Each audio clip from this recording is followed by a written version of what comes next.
So what is the multiplier process? The multiplier process is when we are talking about equivalent level of national income increasing when you have an increase in autonomous components of AE, like consumption, investment, government expansion, and net exports. So when we look at the multiplier process, we want to understand why is it that your increase in national income will always be greater than the increase in aggregate expenditure because of the multiplier effect.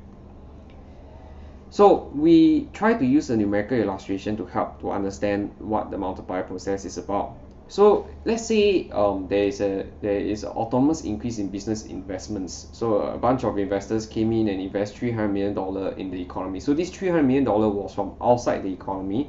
Now these investors, they come in and invest $300 million. So this will lead to a chain reaction of increase in expenditure. The people who actually produce these capital goods that are purchased by these investors will experience an increase in incomes of $300 million.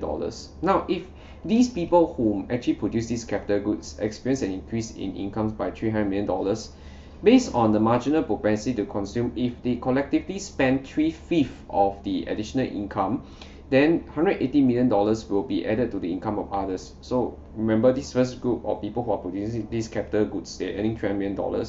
But if they spend 3/5 of that income, then the second group of people who actually produce these goods that are purchased by this first group of people, they will earn $180 million.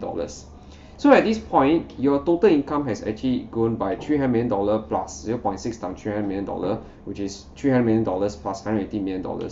And this sum will only continue to increase because the producers of the additional goods and services will realize an increase in their incomes, which they will in turn spend 60% on even more goods and services. So this will now talk about the third group of people who are actually earning 0.6 times $180 million.